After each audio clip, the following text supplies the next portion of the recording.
Welcome back to the Popcorn Hour. I'm your co-host James. That's your co-host Matt. And today we're going to be talking about The Smashing Machine, which just came out, Monsters Season 3, the Ed Gein story, Simpsons Movie, Tron Ares coming out this week. We have stuff with like Peacemaker. We have news this week. Mm-hmm. All right.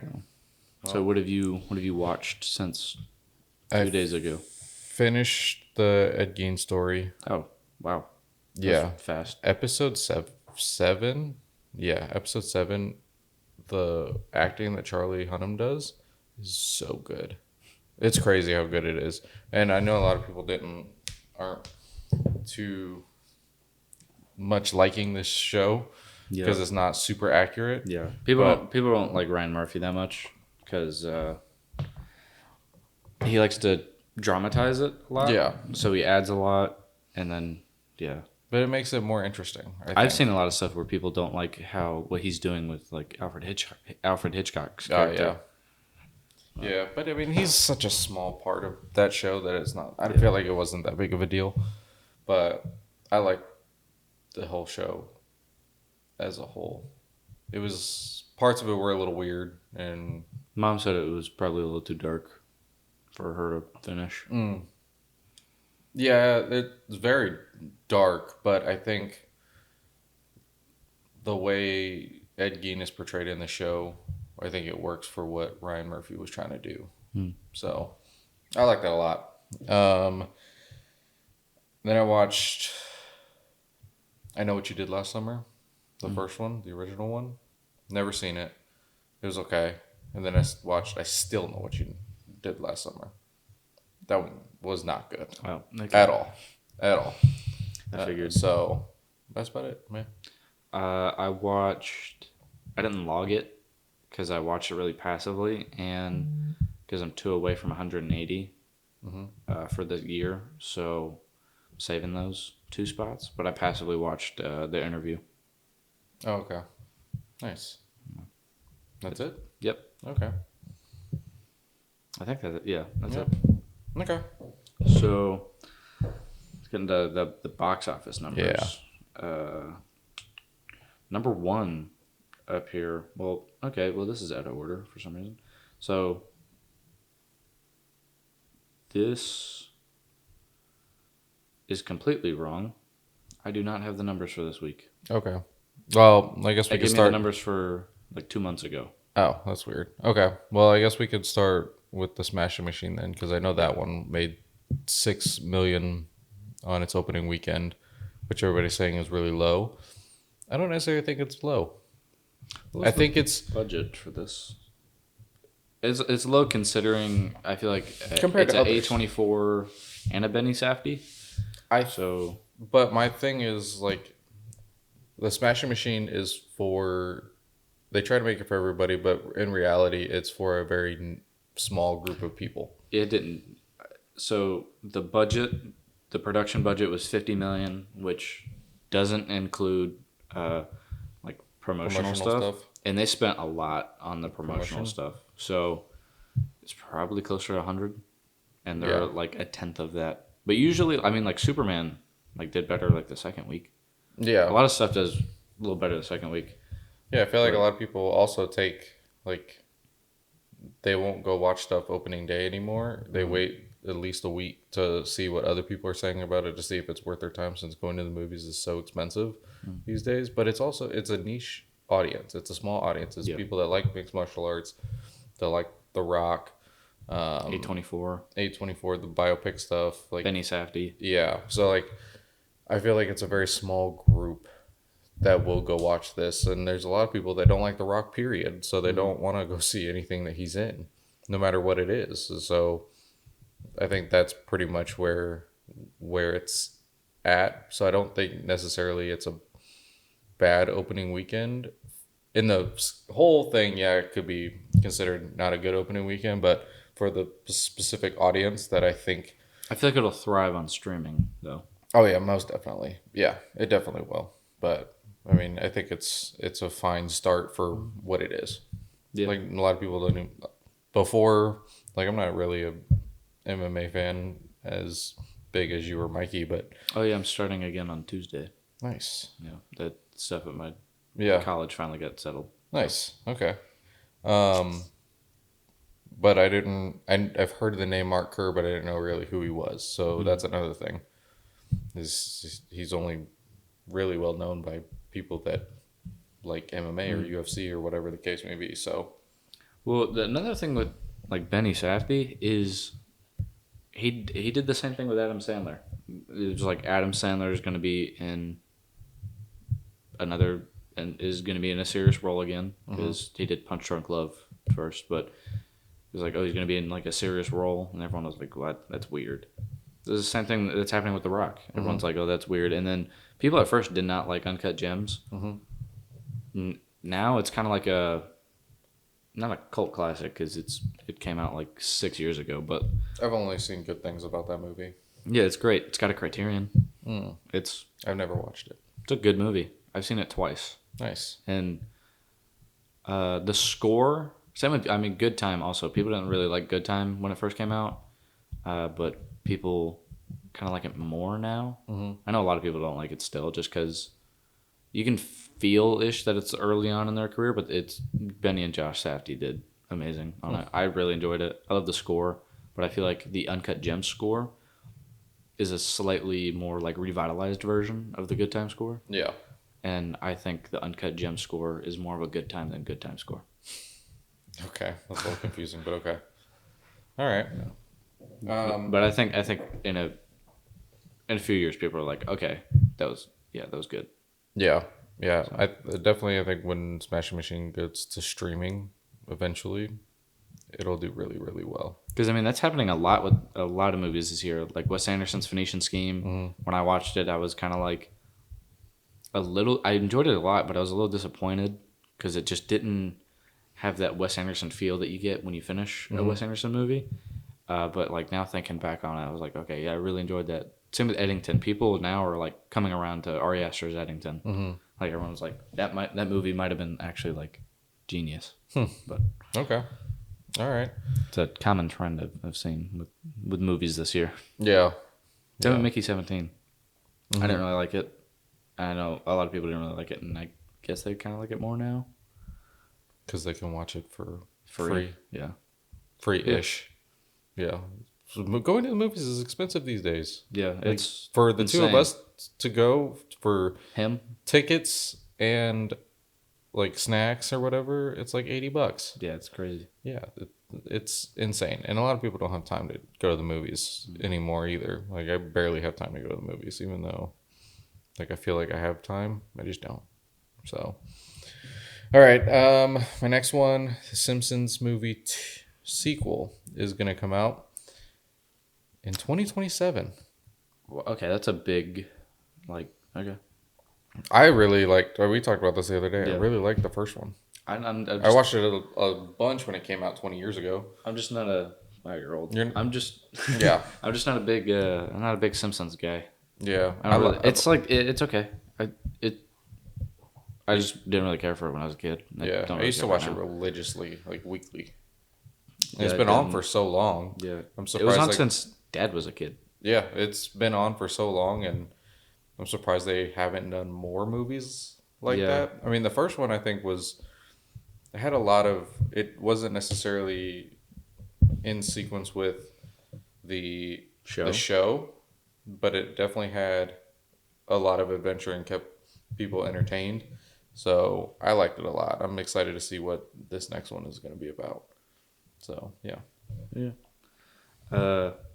So apparently there's rumors that there will be a Ocean's 14.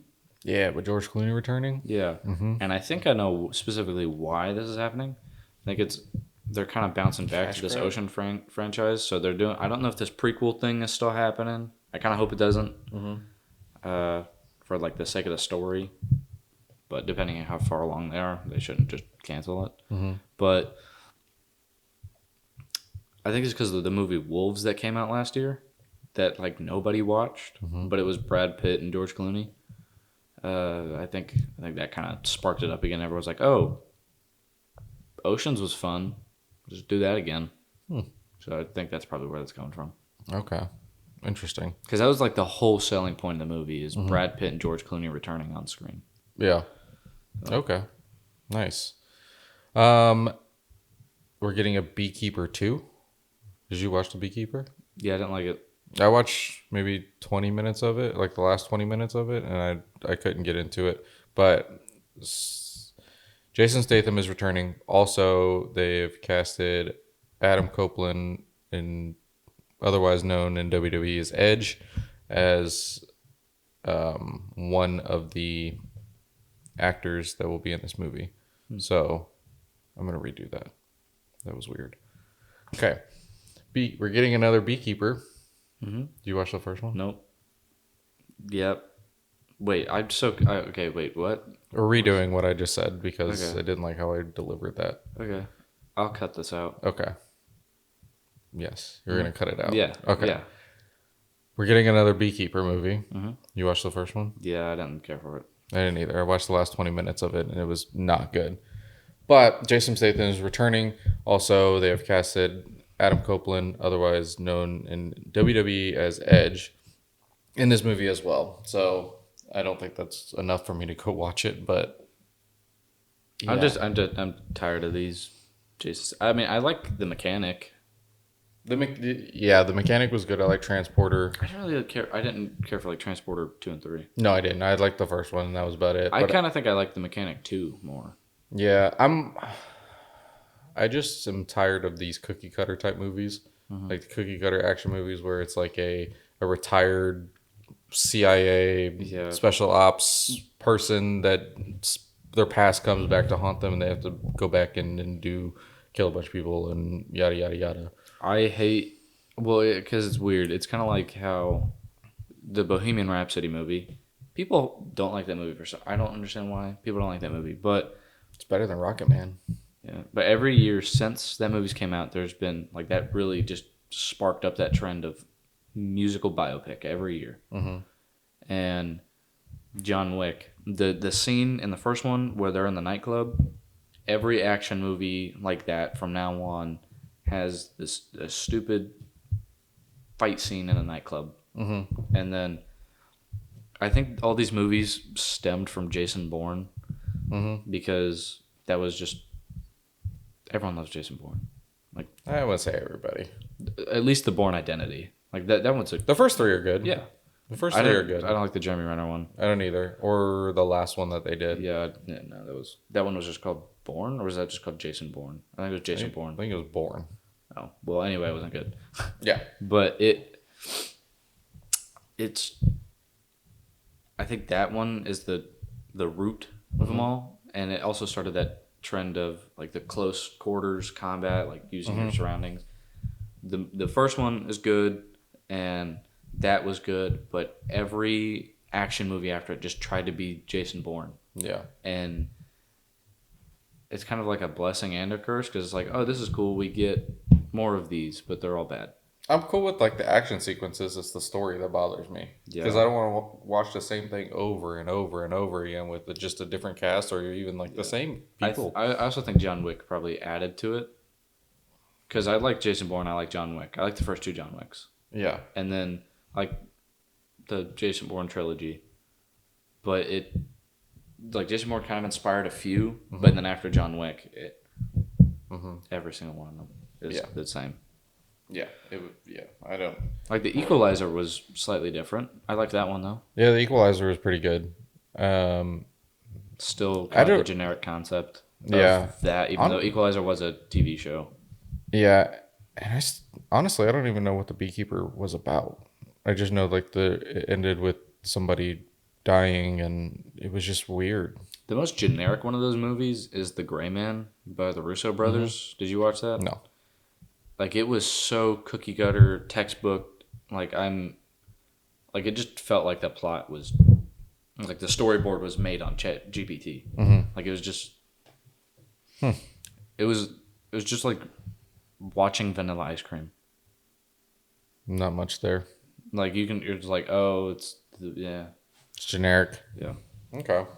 Yeah. I don't think I'm gonna watch The Beekeeper 2. I don't even think I'll go back and watch the full Beekeeper movie. I don't think I would. Mm-mm. But so this Friday, we have 3 movies getting released. We have Roofman Okay. with Channing Tatum. We have Soul on Fire, which is a Sony movie, and Tron Ares. Okay. Roofman looks really good. Yeah, I'm excited to see Roofman. I think I'm gonna go see it this weekend Nice. Okay. because the theater up in North Carolina is not playing one battle after another. Oh, okay. Really? Why? I don't know. That's They're not weird. playing it anymore. Oh, okay. So I'm gonna go see Roofman. Nice.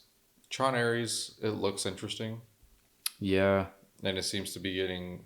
I'm excited for the soundtrack. Yeah, Because I Nine Inch do Nails. like the Daft Punk soundtrack from Legacy, and I like Nine Inch Nails. Yeah. So that'll be interesting. Yeah, I think it'll be entertaining, but I don't think it's gonna be good. Like no, I it's got like Jared Leto in it. It's, Yeah.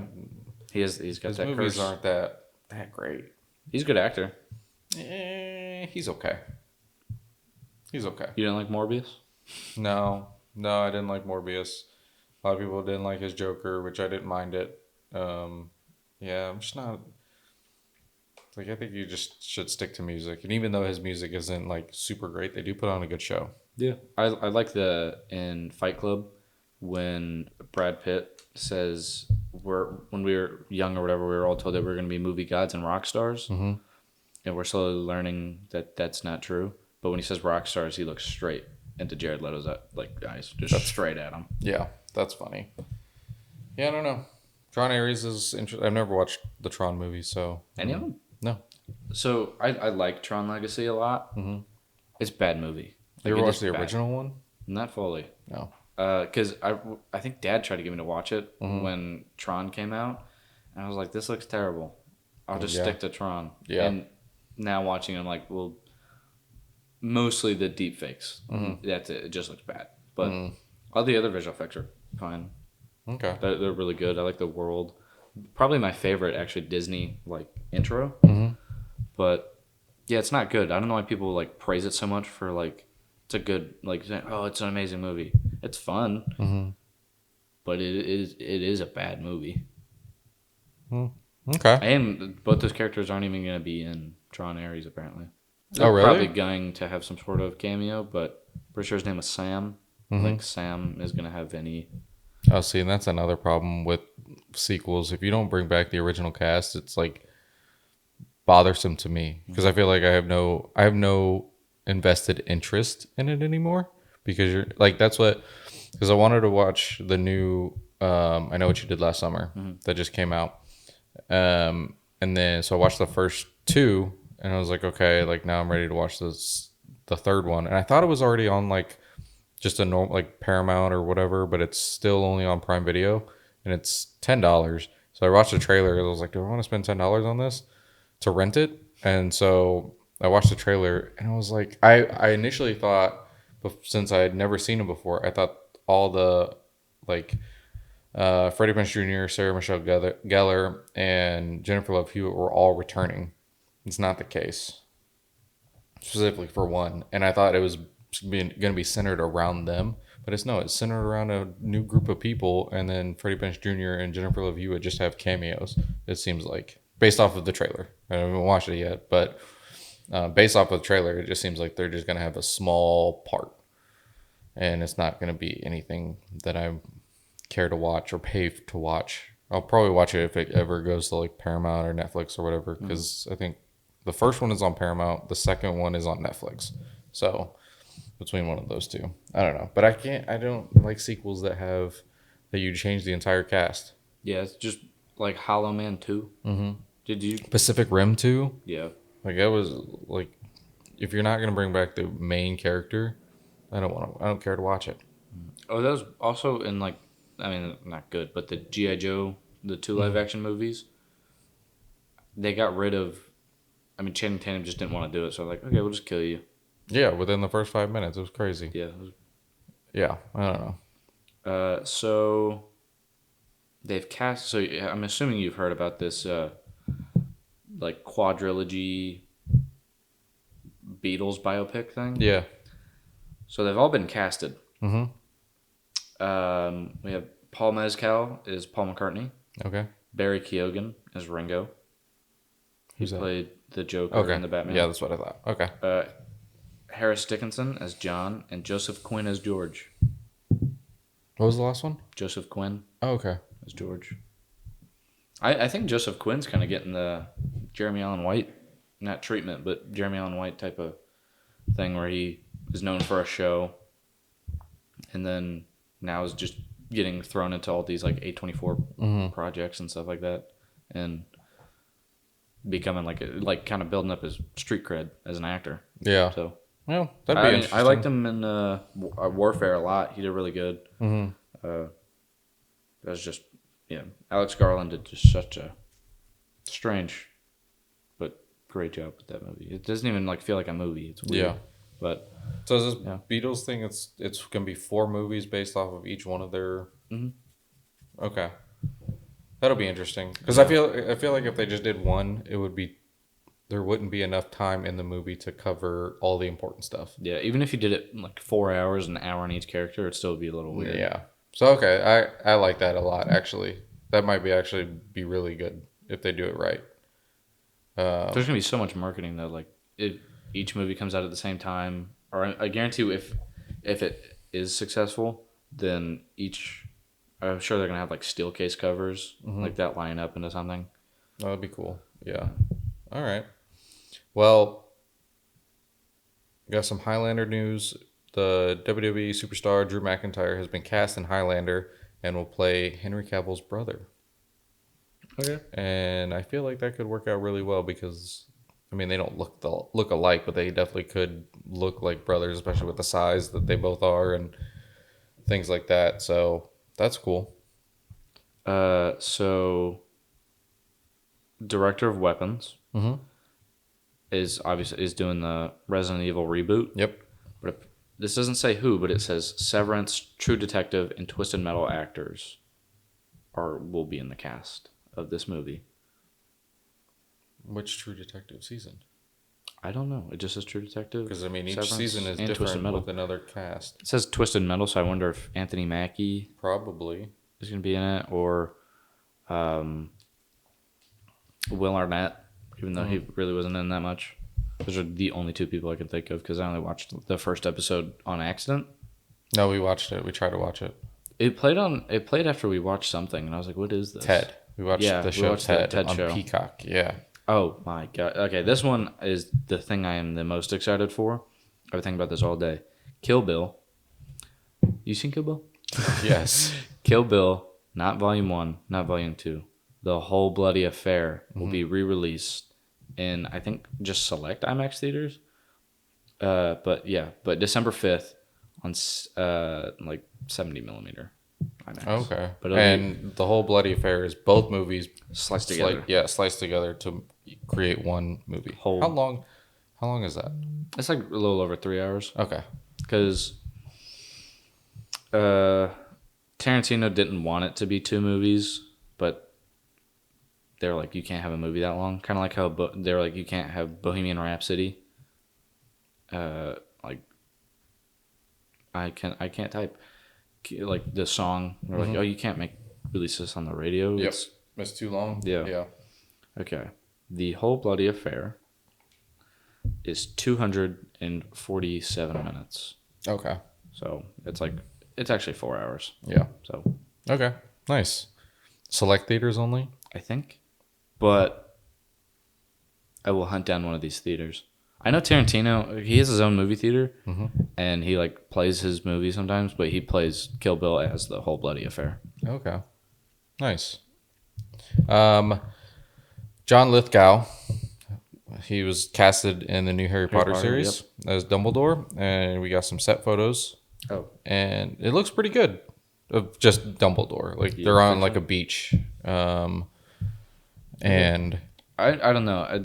I don't know if I'm excited for this show or not. There's just been like so much random stuff. I feel like it's not necessary to do it. Yeah. But I understand like the point. Like you want to when stuff like on it for so long. Yeah, you want to also. I feel like you want to get new audiences invested, and I feel like if you after a lot of time goes by, the younger audience isn't going to be necessarily infused with the original movies. Yeah. So that's what I'm wondering is going to happen. Yeah. How are they going to revitalize it for? Well, I think them doing a series, I think, works out pretty well because then you can. Because I think a lot of people didn't like the parts of the movies because It skipped out so much. It skipped out on a lot of stuff that were in the books. So maybe they will actually use that, and I mean, it's probably going to be an 8-episode season. Yeah. So, which is that's what it is. But, yeah, I don't know. Let me see if I can pictures. Yeah, I'm kind of getting tired of these 8-episode stuff. I am too. I want something that I can really watch for a long time. Speaking of 8 episodes, well, actually 6. Peaky Blinders to 6 episodes, and they're doing a sequel series to the show. And oh wow, he looks completely different. Yeah, and they're also doing the Peaky Blinders movie. So yeah, that's still. They're also, I guess, considering doing 2 more seasons after the movie comes out for Peaky Blinders. Well, okay. Well, because that's so weird. I didn't finish it. I got like halfway through season 5. How many seasons are there? Like 6. Okay. But see, it could have ended at season 4. Season 5 seemed like a finale, and then season 6 is like they were like, "Oh, we're done." But I guess not. Yeah, I've been really wanting to watch the series. I know someone recently that just watched it all in like a week, 2 weeks. How many episodes per season? 6. 6? I think it's 6. Oh, really? It's a short show? But it is the slowest burning show I've ever seen. It's really just kind of like just sitting there with it. And that's what I'm worried That's about. what I like a lot about it, but I don't want to watch too many episodes back to back to back. Okay. So, yeah. Yeah, John Lithgow's Dumbledore, I think he very reminiscent of Harry Potter and the Sorcerer's Stone movie, where it was the original actor who played Dumbledore. Let me look it up to make sure. Harry Potter 1 cast. because I've been trying to ignore like set photos for everything because I don't want to see it. Sometimes it's too much. Where is it? Richard Harris played the original Dumbledore, and then they switched him out later, but after he passed away. So I think John Lithgow looks more like Richard Harris's Dumbledore, which is nice. I'm excited for Nick Frost though. Who? What? Nick Frost is playing Hagrid. Oh yeah. I'm excited for that. I just hope it's worth doing. I hope it's not like the Percy Jackson show. What do you mean? It was so rushed and just Okay, yeah, that is true. But I did like the show. I still like the movie. I like the movie more. I do too. But the show did really good for like the first 2-3 episodes. It was just slow. They were just going with the story, and then it almost just like every episode that it just kept speeding up to the point where I was like, "Oh, this is over." Yeah, the last 2 episodes of Percy Jackson definitely felt super rushed. It was like the whole point is for him to climb Mount Olympus, and then he gets to the base, and he's like, "Oh, this is gonna take forever," and then it literally smash cuts to him being on top of the mountain. Yeah. Like, well, I mean, you could have spent a whole episode up there. In the movie, though, like they just get to whatever building. Yeah, it's just an elevator, and they get to the top. But yeah, I guess it did kind of feel rushed. So I don't know. Maybe we'll see what happens when the next one. I'm pretty sure the episodes are only like 30 minutes. It was crazy. Oh yeah, that is true. They were only 30 minutes. Yeah. Yeah. I mean, I think if they did like an hour long, It would have been enough. Yeah, it would. Which is weird because like they just completely lost all concepts of pacing. Yeah, it's so weird. I don't know. I mean, same thing with Peacemaker. Like season 2 just felt so short. Yeah. Even like yes, it's 8 episodes and that's fine, but like some of the episodes were like 30 minutes long. I felt like we didn't get any. One of them was 33. I think that was episode 5. Yeah. So speaking of stuff that's coming out this week, season finale of Peacemaker comes out as of we're filming tomorrow, so it'll already have been out. I'm excited. Wow, The trailer it's gonna for it be looks so over good. an hour. I guess this is our time to kind of get our pre-thoughts in before we watch it. Yeah, I hope that they don't.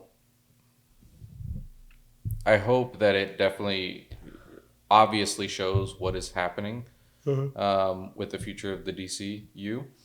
But I don't want it to feel rushed and like they're gonna obviously go through spoilers, dimensions, and opening up dimensional doors to figure out something, and I just don't want it to feel like they go through too many dimensional doors where it kind of loses the excitement. Yeah, it's like maybe pick 3 or 4 and then call it a day, or like you just open up a door, realize what's there, and then you just close it. I hope Kind of they like what don't they necessarily do that. Yeah, because they did that in like Shazam and not really Deadpool Wolverine. Like that was good. Yeah, I mean, they showed a lot. But yeah, it was. Yeah, that montage was fine. I was okay with that, but I just hope that the season finale is worth it for the DCU. So what's the when is Lanterns coming out? Where is this on the timeline? Because the next thing that is coming out is Supergirl, right? I think Lanterns might be before it. Okay. I'm not 100% sure. I'm really excited for Lanterns because I know you're a Jon Stewart guy. Yes. I'm a Hal Jordan fella. Okay. So, yeah. And we've only gotten one like live action Hal Jordan. Wasn't a great movie at all.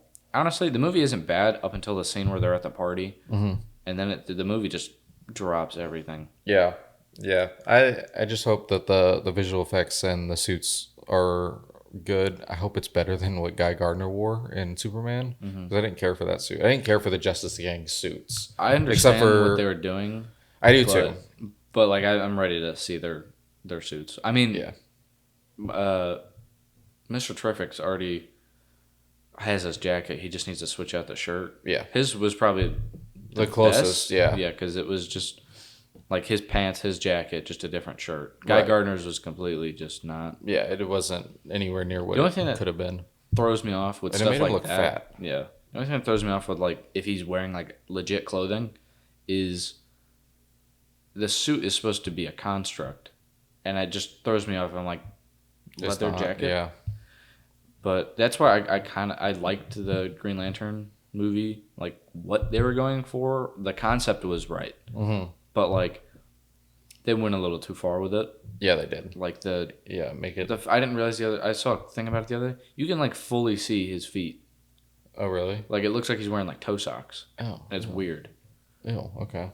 Yeah, I didn't realize that, but now just Sinestro's suit though was cool. And then it just what they're doing for the visual effects artists, those people, I feel so bad. Yeah, I don't know. I think the Lantern show will kind of do it justice. Apparently, so I guess Peacemaker is going to hint at somebody. I can't remember who. I tried to find it, but I couldn't find it. But it's all going to connect in a way where. So do you know what Lanterns is supposed to be about? Where it's Alan Scott's dead. Alan Scott is dead, and it's like a True Detective thing with Hal and John. Yeah, and then so I guess Guy Gardner was demoted from his position, which is why we see him where he's at in in Superman, and then we're kind of gonna get a piece of a particular villain in tomorrow's episode, Peacemaker. Also, it'll be kind of mentioned or figured out in Lanterns. It'll be mentioned in Supergirl. So I think Supergirl does come out first.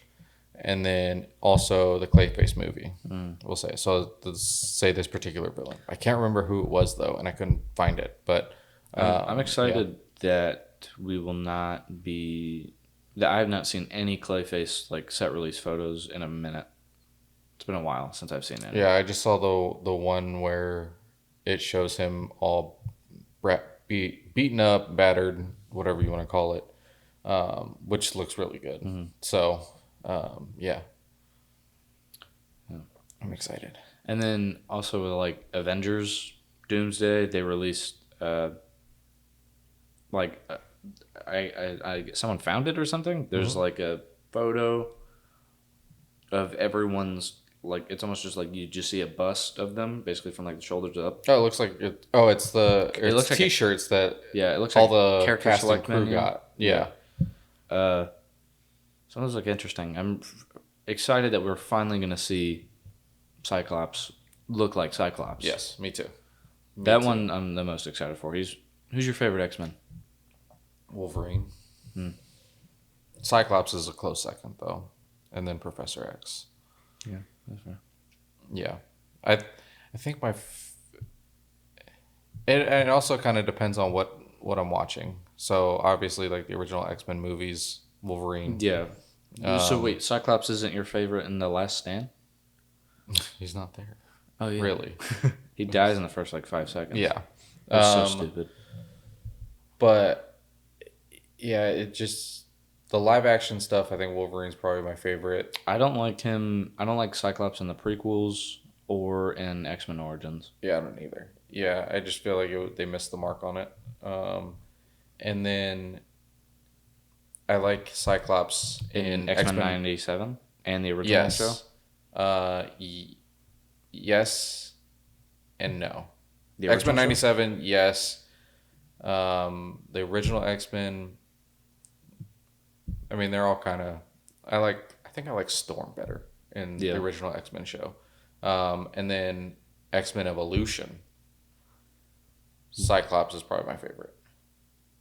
I think that's my favorite X-Men project. Yeah, I like the animation style of that one a lot compared to the original one. But like 97 was just so. It was good. Yeah, it was really campy, but yeah, I think it worked. It worked for what it was trying to do. So yeah.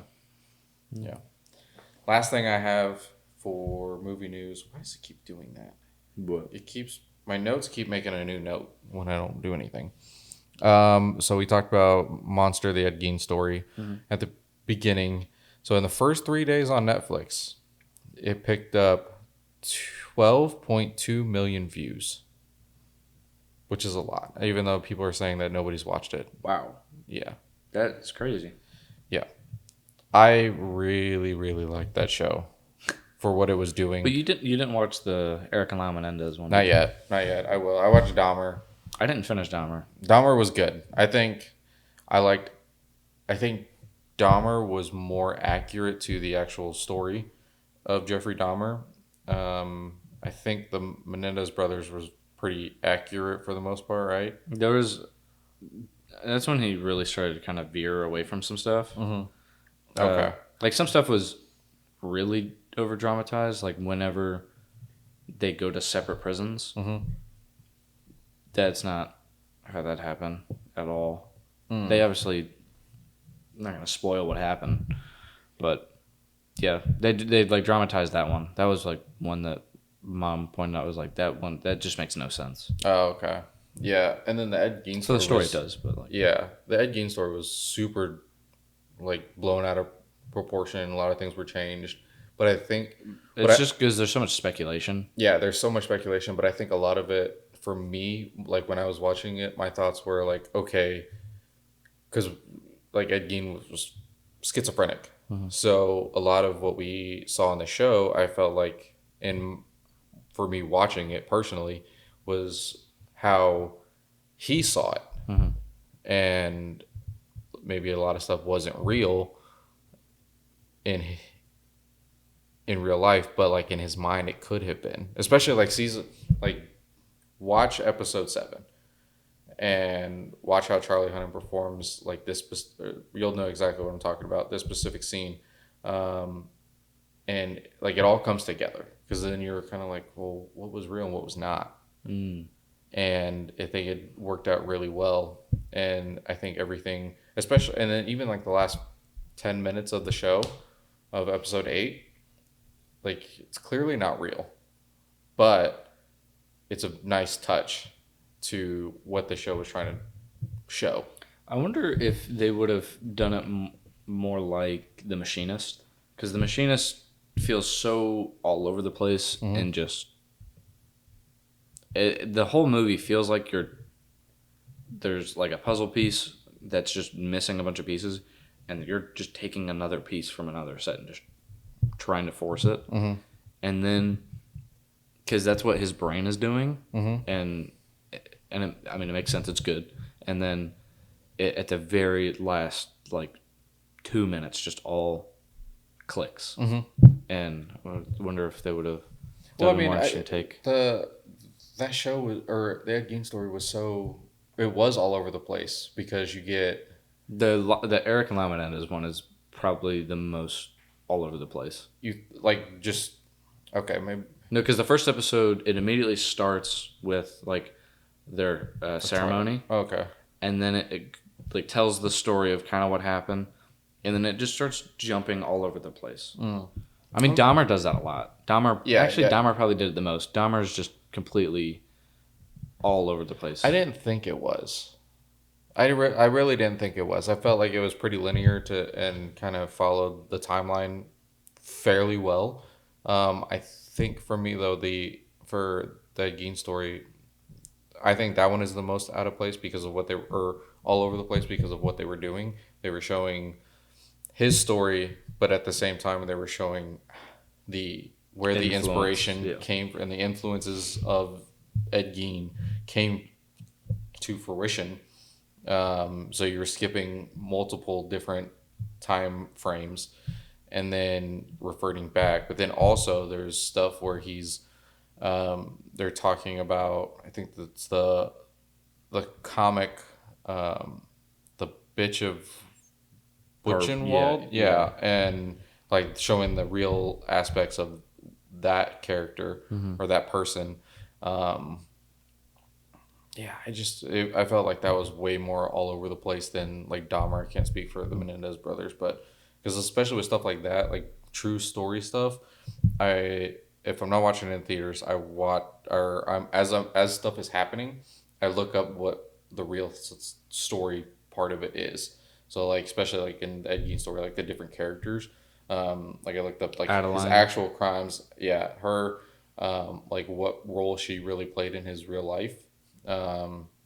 And what the show did was they took her first story of how they were in a 20-year relationship. He proposed, and then a couple days later she retracted all of that and changed her story to where he had hardly any interaction with her. So yeah, I think that's what I like to do. I just like to look up what was real and what was not, and then it made this show kind of feel all over the place, because if you look at my search history for this show, it's you're definitely on a watch list. Ed Gein crimes, the real life people, the Psycho, Texas Chainsaw Massacre, Silence of the Lambs, and all that specific timelines, the book, Psycho. You're definitely going to be put on a watch list. I don't think so. Yeah, no, I don't think so. I do wonder, I was thinking the other day, if the reason Ryan Murphy wants to do all these type of shows and whatnot is because he kind of wants to be as influential, or kind of like how Alfred Hitchcock was for Psycho. Do you know why movie theaters now you go at 5:30 for a screening? Is because of Alfred Hitchcock and Psycho. Because usually movies are just play on loop, and he didn't want people to just walk in halfway through and then finish the movie and then start it again. He was it'll ruin all the plot points, so he was oh, let's set up this thing where you do. What was that? It's your lightsaber. It died. But that's weird. It was so weird. I don't like that. Yeah. So that threw me off. But he was wanting to do these single screenings, and then they're oh, we're making more money off of doing it this way. So because of that, they stuck with that. But I think he wanted to be kind of, because everyone was grossed out by Psycho, and it completely changed horror forever. And I don't think if Psycho didn't exist, I don't think Dexter would exist, because it played on the ideological effect of Frankenstein's monster, is that we don't perceive him as a monster because we see him. So they tried to give Norman Bates sympathy, give the audience sympathy for his character. Yeah. So I think Ryan Murphy wants to try to be that, like, I literally had the word and I lost it, but he wants to be that, like, he wants to be the next Hitchcock. Oh, okay.